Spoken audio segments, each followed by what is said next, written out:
morning, everyone. We're here for the Sunday mindset session. It's daylight saving time for you guys in southern states, New South Wales and Victoria. But for us up in Queensland here right now, well, we're back on the 8 o'clock time slot. Well, nothing changes. G'day, mate. How are you? Nothing changes for us here in Queensland, so it's just business as usual. And not only nothing changes, just yet another perfect day here in Brisbane in Queensland. Hey, just lucky we got the timings right. Thank you to my mother Hello, Catherine. who messaged me last night saying about the time differences.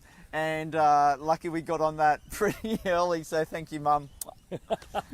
Very good. See? Welcome, Catherine. Thank you. I know you Where give would her, you be without Mum? Hey, I know you give her a hard time all the time about whether I'm coming back or not. But what's the answer to the question?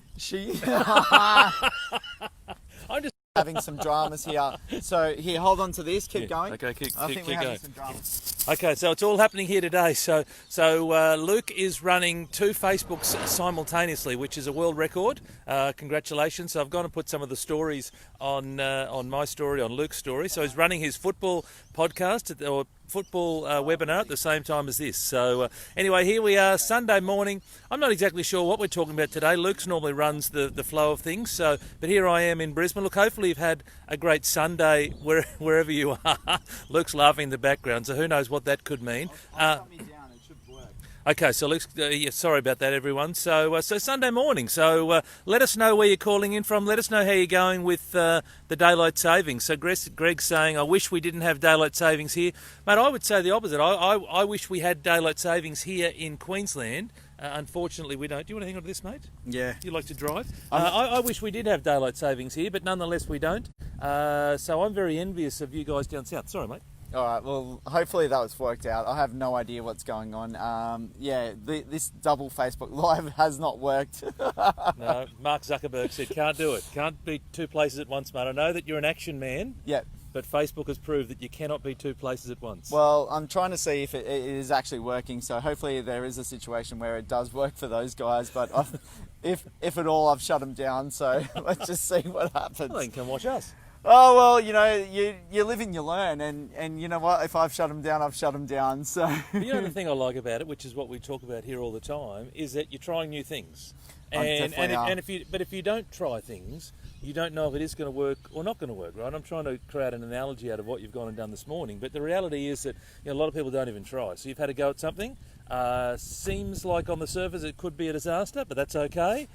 We learn from that and we move forward. I just think about if I set my priorities. Well, this should I've got 3 guys there waiting just to see what actually happens. So I don't know, maybe because I've shut it down, it should still work and should play in the background. Well, here's so the thing, mate. Deal with that in an hour, hey? Yeah, deal with it later. Get present. Here we Absolutely. are. Tony Gallagher's come on. Tony, I really liked your live video yesterday as well as property related, but really good.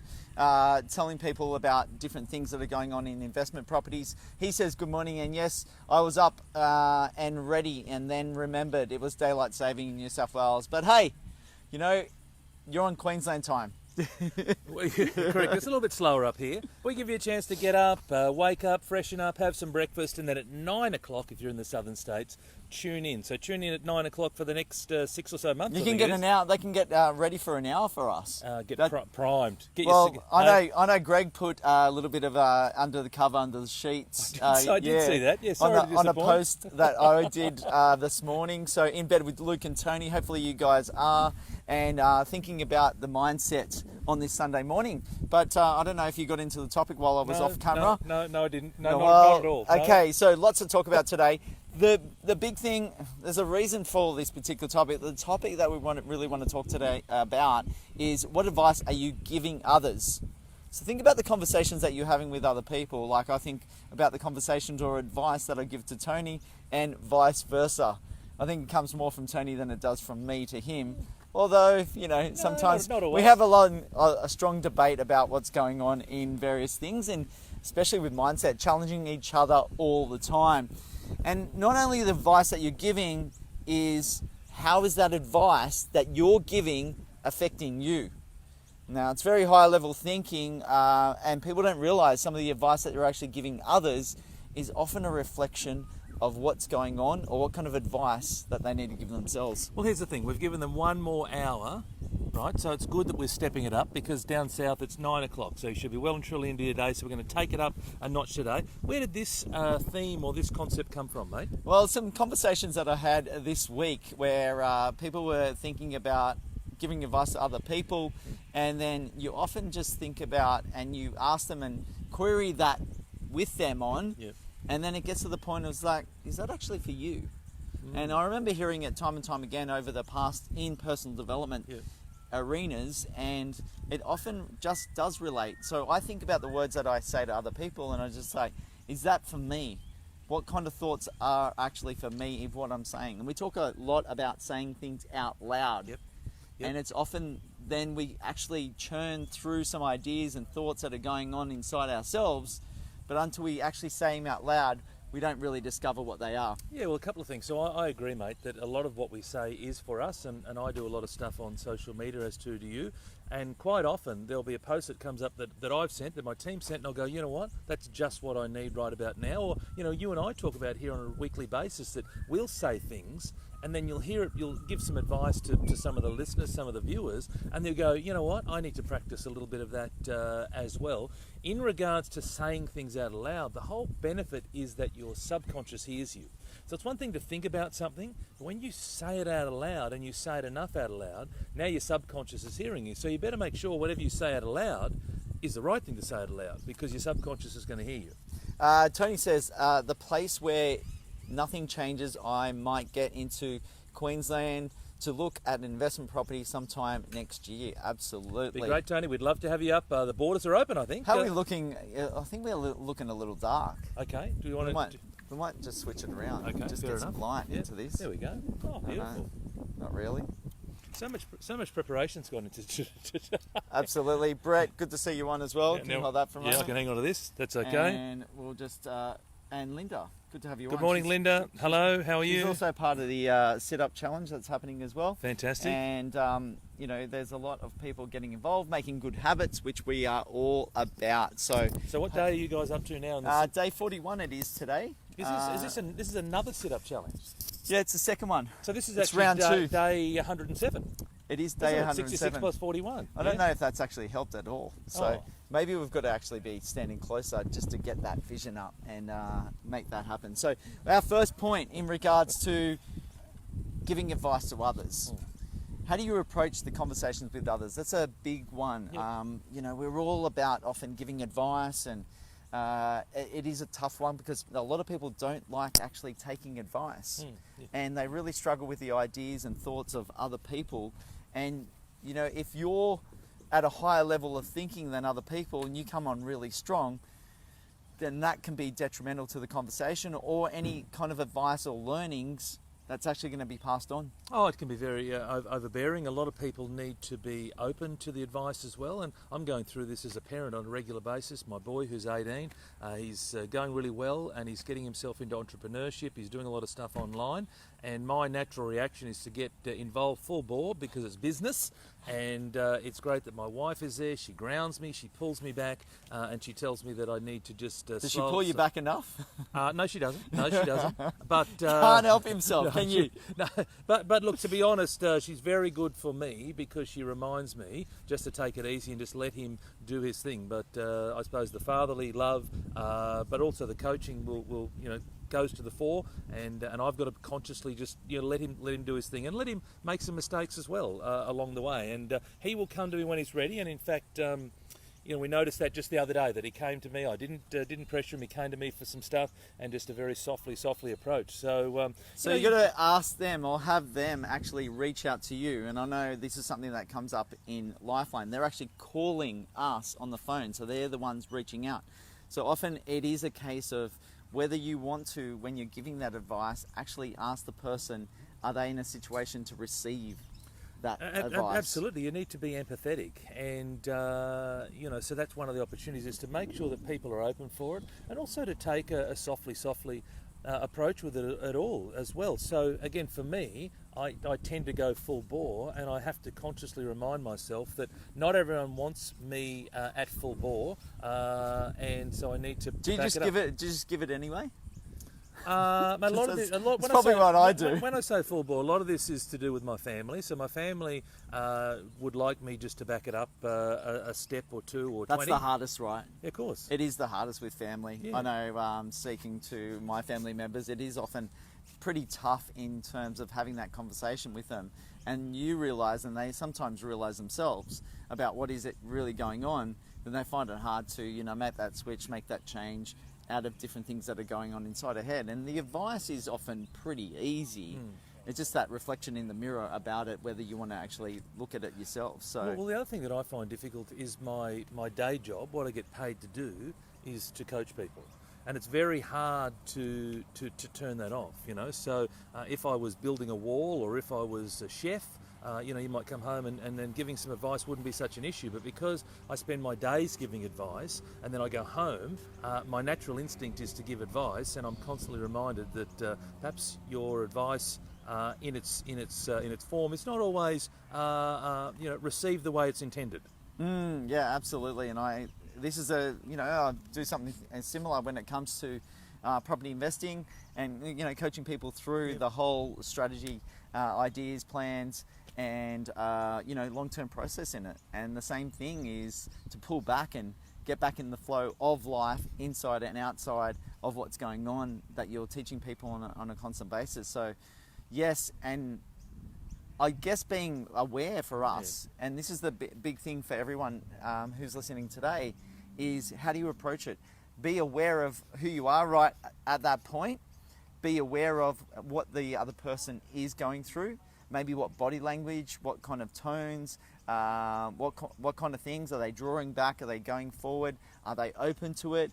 Is their head down? They don't really want to listen to it. All these, awareness things for you can make you, in a better situation to approach it better and get most out of those conversations. Well, it's empathy. It's empathy, right? So to quote, the great Gary Vee, but it's all about being empathetic to people. So you've created phenomenal success for yourself within property investing. The majority of people that you're dealing with are at the other end of the spectrum. That is, they're just starting out. So you need to be empathetic with where they're at. You had to start out once, and so it's about sharing the knowledge from the Luke of 10, 15 years ago to help that person. And same for me. Not everyone has got has started a business or got a successful business yet. And me, I need to be empathetic to where they're currently at. All right, some good comments coming through. Tony Gallagher says, good to hear that he is getting on with his life, Tony. So that's awesome. That's it. Thank you, mate. I do really appreciate that. And you know, Tony, it's been a challenging year, and mate, he's up and about, and he's actually selling shoes online. So he's doing the Gary Vee Flip Challenge. So he's buying. There you go. Mate, I tell you what, he's buying some shoes, discounted shoes. He might be making more money than you in a short amount of time. Thank you, mate. No, he's not. But thank you for that. I said a short amount of time. From the sideline. Mate, he's making $100 a shoe every pair of shoes he sells. Wow! He sold 3 this week, so he's made $300 this week. So yeah, cash in hand. Yeah, absolutely. Like that. Greg says my wife never wants my advice. She never. Pretty standard, right? Like husband, wife, or partners, and all that sort of thing. But even family members, the emotion is so tight, right? And it's really tough for people to take advice from family members. And I often see family members and other family members actually go outside the family often for their advice. So I'm often actually just making sure that family members within my family are actually seeking advice from other people. So that's probably the one bit of advice is go out and ask other people. Get some independence, get some objective views. I love it. And it's interesting too, because I remember when I was having my changes in my career, getting into small business, mate, I got an enormous amount of advice from my family, right? An enormous amount of advice. It wasn't the advice that I wanted to hear, but the advice was along the lines of, what the hell are you doing? Stay in a paid job. You went to university, blah, blah, blah, all this stuff. There was an enormous amount of advice that came my way. I ignored the whole lot of it. But anyway, it was interesting that the people that love us the most, and from us as well, that they want to give the advice. Okay, so second point that we want to talk about is, are your words more for the other person, your advice for the other person, or are they actually for you? This is really interesting. It makes me think about that analogy that you just said about all these other people are saying safety, security, stay in your day job, Tony, keep it safe, be comfortable, and all that sort of thing.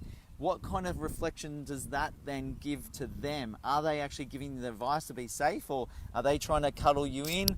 Or how would you interpret that idea for them or for you? They're putting their beliefs on me. So it is that they don't want to take the risk. They want to be safe, they want to be secure, and I'm going to portray that, or I'm going to push that out onto me. And that was very evident, and so they weren't living my life, they weren't going through what I was going through. I knew in my heart that this was the right thing to be doing, and I forged ahead, and it was incredibly challenging because the people that love us the most are giving that sort of advice, but they didn't truly understand what was going on. And so, yes, I firmly believe that in a lot of cases, the advice that people portray out is actually a reflection of them, their beliefs, where they're at. Perhaps, so for example, in property, people getting into property, maybe people around you have had poor property experiences, and they'll say, don't get into property, it's a mug's game, blah, blah, blah. But that doesn't mean that every single person in property has a disaster, because in fact I would argue the opposite, right? Plenty of people are having success, but it might be that they had a bad experience and they're going to portray or push that belief onto you. Again, it could be family members that are giving you advice to stay in that job. They've had issues, running their own business as well. Correct. That could be a sort of situation that happens as well. So we've got a couple of comments. Tony Gallagher says, was taught in NLP practitioner works, you should not work with family and friends. And the changes we see another person should make is very often the change that we need to make personally. Absolutely, and this is what we're talking about. Rob Kelly, good to have you on. Cameron Price has also joined. Gabby says, I've learnt to listen to my family and friends. Hold on a sec. When they offer advice, I may not necessarily take it, but I definitely consider it. Well, you can certainly consider it. You can certainly be respectful and hear them out, right? Yeah. So you want to, you don't want to shut people down. So again, they're your family, they're your friends, but it doesn't mean that you have to agree. So I hear you, but I don't necessarily agree, and so that was very much. I'll take it on board. Yeah, take it on board. Or I'll just discard it immediately. So but either. And depends what the advice is. If you are a higher level of thinking than them, it's for your ability just to take all those on board. It's like when I, talk to you about having that negative group, Tony. Your willingness to take that on board straight away was just amazing. No, I discarded family that. I discarded that and friends instantaneously. So please, Greg, please don't encourage him. I know that you guys love talking about that stuff. Please do not encourage him and railroad the small session. Just stoking the fire. We just absolutely love it.